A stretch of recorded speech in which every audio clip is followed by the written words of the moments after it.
अस्सलाम वालेकुम viewer, welcome to my channel. Pakistan और वेस्ट इंडीज के दरमियान पहला वनडे मैच चलेगा जिसमें हसन नवाज की शानदार कारकर्दगी की बदौलत पाकिस्तान ने पहला वनडे वेस्ट इंडीज से जीत ली। बिल्कुल, सबसे पहले हम बात करते हैं अपने सीनियर प्लेयर की।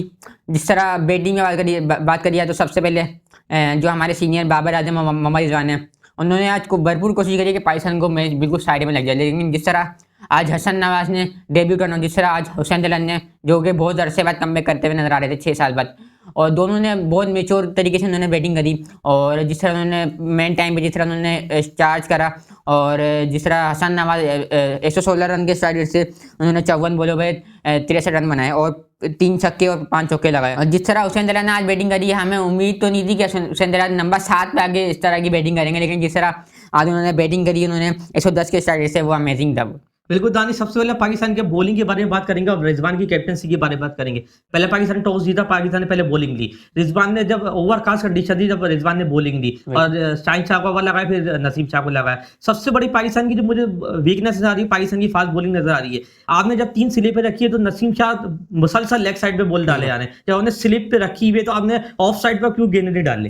सॉरी टू से, जो पाकिस्तान की जो बॉलिंग है काफ़ी अरसे से वो ऑफ नजर आ रही है। चाहे ओडीआई में आप चैंपियन ट्रॉफी में देख लें, आप वो बिल्कुल कंप्लीटली आउट ऑफ रिदम है।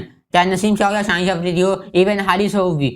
और जिस तरह उनकी बॉलिंग चली शाहिन शाह अफरीदी, और सबसे मेन जो पॉइंट है पाकिस्तान की डेथ बॉलिंग, वो बिल्कुल उन्होंने आई थिंक 9 ओवर में या 10 ओवर में उन्होंने 89 या 90 रन कंसीड करे। और मैं आपको सबसे पहले बताना चाहता हूँ कि आईसीसी का जो नया रूल था वो कल वाले मैच में लगा था, वो ये था कि जो 35 ओवर के बाद जो आपके पुरानी बॉल आपको मिल जाती है, उसमें आपको डबल बॉल चेंज करने की नहीं मिलती। पहले ये होता था कि आपको एक एक बॉल, आपको 2 न्यू बॉल आपको एक इनिंग में यूज़ करना पड़ता था। लेकिन अब आईसीसी का रूल है कि 35 ओवर के बाद आपको एक ही बॉल मिलेगी, जो कि ओवर बॉल होगी, तो उसमें बॉलर्स को हेल्प मिलती ज़्यादातर, वहाँ पे रिवर्स स्विंग का ज़्यादा फैक्टर होता है। लेकिन उसके बावजूद भी पाकिस्तान की जो बॉलिंग है वो बहुत नाकाम रही। वो खासतौर पर नसीम शाह ने बहुत एंड में रन कंसीड करे शॉर्ट पिच बॉलों पे, और मोती ने जैसे उन्होंने बैटिंग करी लास्ट में आके, उनका अगर वैसे नहीं से अगर 1-2 विकेट अगर उनकी और अगर बच जाती तो वो आई थिंक 300 रन कंसीड कर लेते। लेकिन जिस तरह पाकिस्तान की फील्डिंग दी थी, पाकिस्तान की फील्डिंग ने बहुत ज़बरदस्त आज रिस्पॉन्स करा, और उन्होंने 20 से 25 रन उन्होंने सेव करे। अगर पाकिस्तान की फील्डिंग अगर अच्छी नहीं होती तो आई थिंक ये जो स्कोर है वो 300 प्लस जा सकता था। बिल्कुल दानिश, ऐसा पर्सनली टॉप पे मुझे ऐसा लगता है कि पाकिस्तान को एक फास्ट बॉलर कम कर गया तो फहीम अशरफ को बिठा देना चाहिए। एक पाकिस्तान को स्पिन बॉलिंग ऑल देना पड़ेगी, क्योंकि फास्ट बॉलर की तो बहुत यहाँ पिटाई हो रही है, क्योंकि नसीम शाह भी इतनी फॉर्म में नजर नहीं आ रहे, ना शाहिन शाह। बेशक मैं मानता हूँ शाहिन शाह ने 4 या 5 विकेट ली हैं, लेकिन वो बिल्कुल ही एंड में आके लिए टेल एंडर आउट करा है, उससे कोई फायदा नहीं होगा। अब एंड में आके जान मार रहे हो,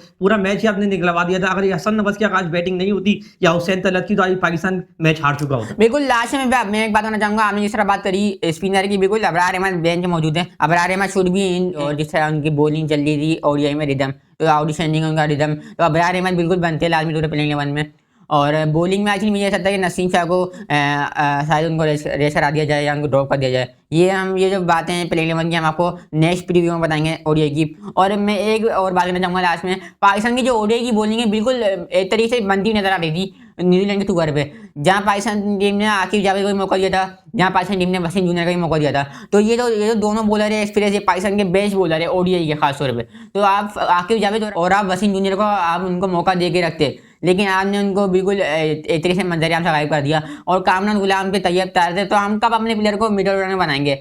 हसन नवाज ने बिल्कुल ज़बरदस्त बैटिंग करी, लेकिन आपका जो पहला हक था वो कामरान गुलाम का था, तैयब तार का था। आपने उनको मौका नहीं दिया बिल्कुल भी, और आपने उनको बिल्कुल साइडलाइन कर दिया। अब अगर खुदा ना खासा अगर आप हसन नवाज अगर 1-2 इनिंग में अगर फेल हो जाते या हुसैन दलाल, तो आप उनको भी साइड में करके आप किसी और को लेके आएंगे, तो हमारी टीम इस तरह बिल्कुल भी नहीं बनेगी। जो आप फेलियर पे आप चांस दें, चाहे वो कोई सी भी फॉर्मेट हो जाए, चाहे वो टेस्ट में फॉर्मेट हो या T20 फॉर्मेट हो या ओडीआई फॉर्मेट हो, आप कम से कम प्लेयर को एक कॉन्फिडेंस जोन दे ताकि वो प्लेयर परफॉर्म करेगा लाजमी। बिल्कुल दानिश, और आखिर में बात करना चाहूंगा बाबर आजम, मोहम्मद रिजवान ने आई थिंक मेरे ख्याल से 50 प्लस उन्होंने बनाए।